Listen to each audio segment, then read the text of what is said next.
So till now we have discussed about symmetry and asymmetric balance. So now today's topic is composition. देखो composition आपने बहुत easily सुना होगा कि कोई भी पेंटिंग कोई भी ड्राइंग ये अच्छी कंपोज्ड है या फिर अच्छी कंपोज्ड नहीं है, like it is a good composed या वेल कंपोज्ड या फिर नॉट वेल कंपोज्ड। तो कंपोजिशन का मतलब क्या होता है? इट इज़ अ प्लान या प्लेसमेंट या arrangement of the elements of the art. जब भी हम कुछ आर्ट वर्क बनाते हैं, so there are many elements in our drawing या in our art. So how you are going to put these elements so that it look appealing, it look harmonious. आपको जो भी एलिमेंट्स हैं किसी भी drawing में, किसी भी आर्ट वर्क में, उसको आप कैसे प्लेस करते हो जो देखने में अच्छे लगे, उसको बोला जाता है ये कंपोजिशन है। अब कंपोजिशन दो तरह की हो सकती है, अच्छी कंपोजिशन और बुरी कंपोजिशन। अच्छी कंपोजिशन जो अच्छा फील दे, और जो बुरी कंपोजिशन जो एक हारमोनियस या फिर एक सूदिंग इफेक्ट आपको देखने को ना मिले। ठीक है, ये सिंपल चीज है। Now come to the next thing, it is called scale and proportion. It is a very important topic, that is scale और प्रोपोर्शन। हम लोग इंटरचेंजली इनको यूज करते हैं, like we use these two words interchangeably. So what do you mean by the scale and proportion? तो पहले तो आप समझो, it is very important and I think ये क्वेश्चन आ भी चुका है नाटा में, ये पता होना चाहिए। देखो, स्केल और प्रोपोर्शन दोनों में कहीं ना कहीं हम कंपेयर करते हैं ऑब्जेक्ट को, like when we compare one object to the other object, that's called the scale. और जब हम किसी भी ऑब्जेक्ट के डिफरेंट पार्ट्स को कंपेयर करते हैं, उसको बोलते हैं प्रोपोर्शन। फिर समझते हैं, scale and proportions are both design element that have to do with the size. मतलब आपका चाहे स्केल के बारे में बात करें, प्रोपोर्शन के बारे में बात करें, it is all about the size. छोटा बड़ा या जब भी चीज होगी तो ये साइज से कनेक्टेड है। ठीक है, स्केल का मतलब होता है is the size of an object in relation to the other object in a design और आर्ट वर्क। ऐसा समझते हैं इसको, like this is my one arrow and this is another arrow. तो वी कैन से कि जो ये arrow है, ये सपोज करते हैं 1 मीटर का है, and this arrow is of let's say 3 metre. So when we compare arrow A और to arrow B, so now it is a called a scale. हम बोल सकते हैं कि जो स्केल है 3:1 का है। क्लियर है? तो जब और एग्जांपल ले सकते हैं, लाइक अ बास्केटबॉल और अ नॉर्मल क्रिकेट बॉल, तो कौन सी छोटी कौन सी बड़ी है? So when you are comparing two different element, different object, that is a scale. दूसरा आपने लाइव में देखा होगा, और जब हम कंपेयर करते हैं लाइक एटलस, जो आपके पास एटलस होती है तो लिखा होता है ना स्केल क्या है, गूगल मैप के अंदर भी जाएंगे तो इट इज स्केल की रियलिटी के अंदर जो ये दिल्ली टू मुंबई है, let's say it is 1600 kilometre, 1600 kilometre. लेकिन जो मैप में होगा तो वो छोटा सा लिखा होगा, तो वहां पर स्केल आपको देखने को मिलेगा। ठीक है, स्केल का मतलब क्या होता है? दो चीजों का कंपेयर करते हैं। क्लियर है? चलो, सो फिर से देख लेते हैं, because it's important. Scale is the size of an one object in relation to the other object in a design. ठीक है, एक ऑब्जेक्ट से दूसरे ऑब्जेक्ट में कंपेयर करते हैं, उसको स्केल बोला जाएगा। फॉर एग्जांपल आपके सामने है ये एक बहुत बड़ी आई बॉल है और पीछे बिल्डिंग्स है। सो now this is example of the scale. क्यों? क्योंकि जो हमारी आईज होती है छोटी है, तो हम बोल सकते हैं जो आई का स्केल बहुत बड़ा बनाया गया है। या फिर यहाँ पर देखते हैं, अगर आप यहाँ पर कंपेयर करेंगे तो ये जो ग्लास है, डिस्पोजल ग्लास का जो एक मॉडल है, बहुत बड़ा बनाया गया है। So it is a play of the scale. Clear है? दूसरा होता है कि प्रोपोर्शंस का मतलब क्या होता है? Proportions refers to the size of an part of an object in relationship to the other part of an same object. मतलब क्या है? ऐसे लेके चलते हैं कि एरो वाला ही एग्जांपल ले लेते हैं, लाइक ये हमारा 3 मीटर का एरो था। ठीक है, दिस इज अ केस ए, और मैं इसका बना सकता हूं एक, ये भी बना सकता हूं, it is again 3 metre.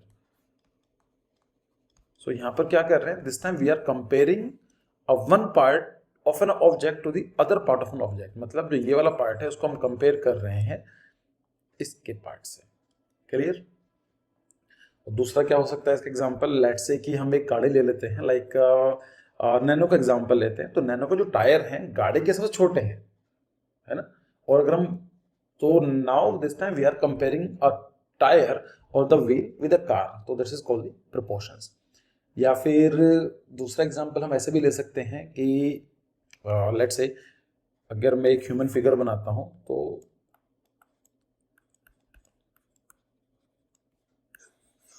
So this is a. हम क्या बोल रहे हैं कि जो आईज हैं प्रोपोर्शन वाइज छोटी बनी है। या फिर मैं एक काम करता हूं, अगर हम बहुत बड़ी आईज बना देते हैं, so this time proportional wise eyes बहुत बड़ी बनाई है। इसका मतलब क्या है कि हम पूरे फेस में ऑब्जेक्ट क्या है, इट इज अ फेस, और उसका एक एलिमेंट आता है। एलिमेंट क्या है, एक आईज हो गई, आपके नोज हो गई, या आपके ये लिप्स हो गई। सो जब हम किसी ऑब्जेक्ट के डिफरेंट एलिमेंट को आपस में कंपेयर करते हैं तो हम उसको बोलते हैं प्रोपोर्शंस। इसकी डेफिनेशन यही है, proportion refers to the size of a part of an object in relationship to the other part of a same object. Clear है? जैसे यहाँ पर आप देखेंगे तो ये से निकल के आएगा। ठीक है, तो ये क्या है, प्रोपोर्शन है कि कि अगर हम लोग फेस बनाना चाहते हैं तो कितना पार्ट हम लोग यहाँ पर उसका फोरहेड के हेयर लाइन के लिए रखेंगे, कितना फोरहेड के लिए रखेंगे, एंड कितना is for the eyes and for the nose and the lips. So this is the proportions. ये भी एग्जांपल ले सकते हैं कि जो लेंथ है उसे कंपैरिजन में कितनी ब्रेड्थ ली गई है। So it is a part of the proportions. ये actually this is example of the golden ratio. Golden इसको हम पढ़ेंगे जब हम इन फ्यूचर क्लासेस।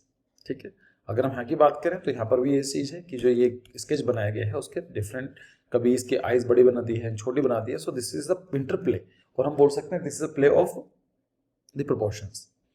या फिर अगर इसका प्रैक्टिकल एग्जांपल देखना चाहते हैं तो कोई भी अगर आप पोर्ट्रेट बनाते हैं, आई थिंक जितने लोग इस वीडियो को देख रहे हैं तो कहीं ना कहीं आपका ड्राइंग में इंटरेस्ट होगा। तो अगर आपने देखा होगा तो इट इज़ लाइक कि प्रोपोर्शन देख रहे हैं कि हाँ सर मुझे कितना इसकी आइज पे देना है अगर इसका मैं इस पोर्ट्रेट बनाना चाहता हूँ। Clear? Next topic is called texture. तो टेक्सचर का मतलब क्या होता है, जैसा आप जानते हैं कि टेक्सचर मतलब ये देखने में कैसा लग रहा है, like how it is like what kind of the surface it is having. So texture is the surface quality, मतलब किसी भी सरफेस की क्वालिटी होती है। ठीक है, अब वो क्या, या फिर हम कर सकते हैं it is a feel of an object, कि जैसे ये स्मूथ है, ये रफ है, होता है। जैसे आपको यहाँ पर now you focus on this image, so आपको क्या लग रहा है कि it is smooth surface? No, ये रफ टेक्सचर है। ये दूसरा हम बात करें तो ये रफ टेक्सचर है। अगर आप देखेंगे वुलन क्लॉथ देखेंगे तो आपको दिखाई देगा सिल्की टेक्सचर दिखाई देगा, यानी सॉफ्ट सा टेक्सचर दिखाई देगा। या फिर अगर हम बात करें कि किसी आप कोई शाइनी चीज़ है, लाइक इस object is shiny, so we can say कि जो इसका स्मूथनेस आपको देखने को मिलेगी। Actual texture can be felt with the finger. अब आपको पता कैसे चलेगा कि इसका टेक्सचर एक्चुअली कैसा है? सो आपको फिंगर से टच करना पड़ेगा, जो हमारा स्किन टिश्यूज होते हैं, so they will tell their mind कि इसका सर्फ जो टेक्सचर है कैसा है। लेकिन अब आर्ट वर्क के अंदर अपने ड्राइंग के थ्रू भी आप ये सब दिखा सकते हैं। ठीक है, so actual texture can be filled with the fingers while simulated textures are created by the artist to look like the surface have the specific texture. Simple क्या है, अब आप मुझे ये बताओ, अभी आप अपने इसको टच करने की कोशिश करोगे ऑन लैपटॉप और योर स्क्रीन और योर मोबाइल फोन, सो कुछ पता नहीं चलेगा, है ना, लेकिन आपको फील हो रहा है कि ये सर रफ टेक्सचर है ना। तो this is called the texture.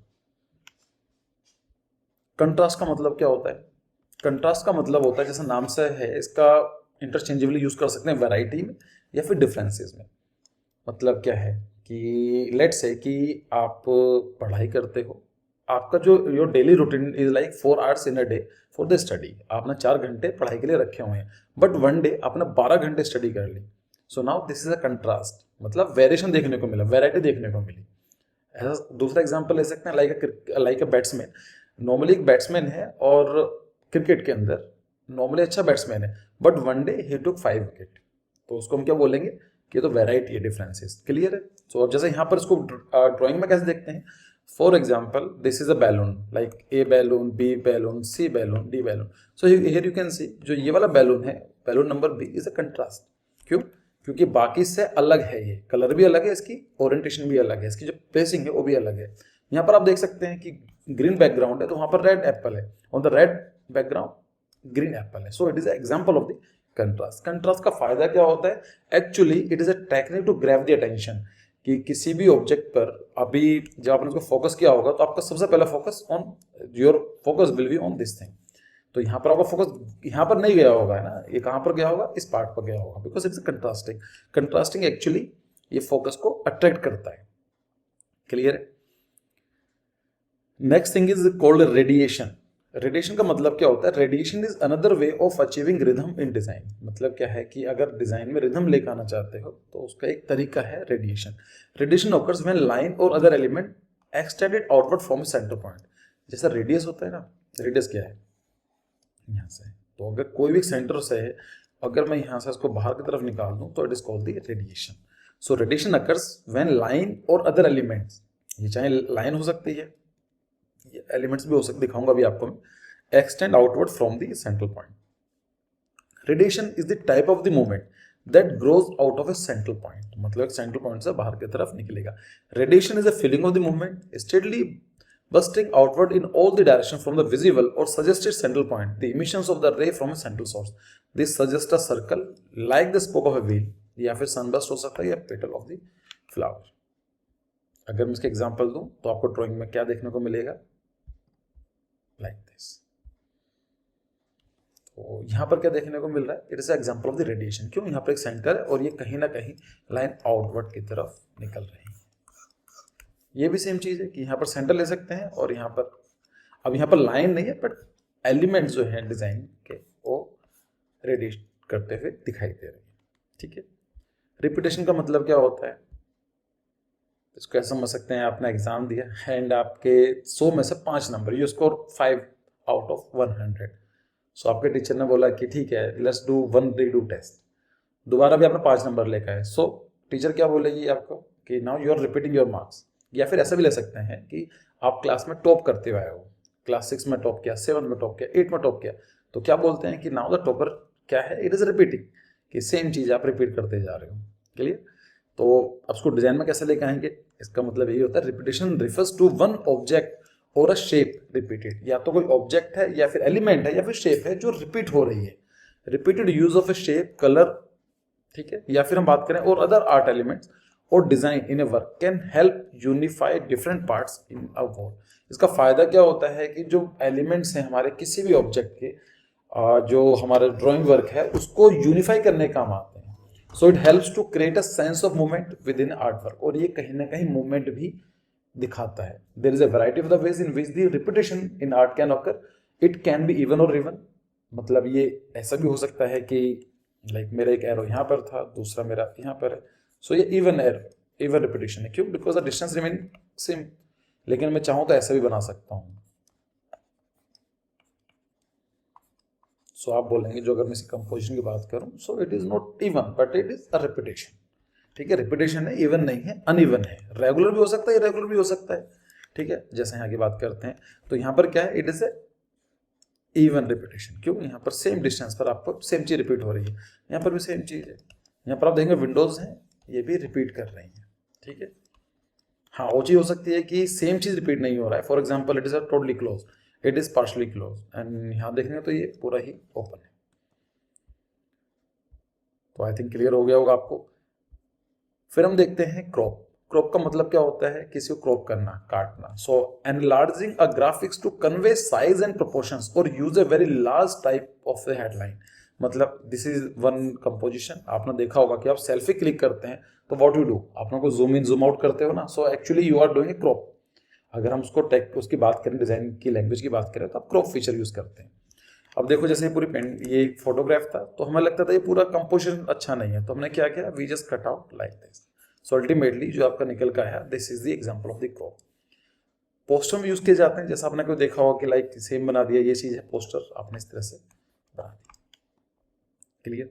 So from now onwards, अभी हम लोग नेक्स्ट वीडियो के अंदर we will start from the depth. तो डेप्थ का मतलब होता है गहराई। आप अपने ड्राइंग के अंदर गहराई कैसे ला सकते हैं, it's a very interesting topic. So see you in the next video. Thank you for your time.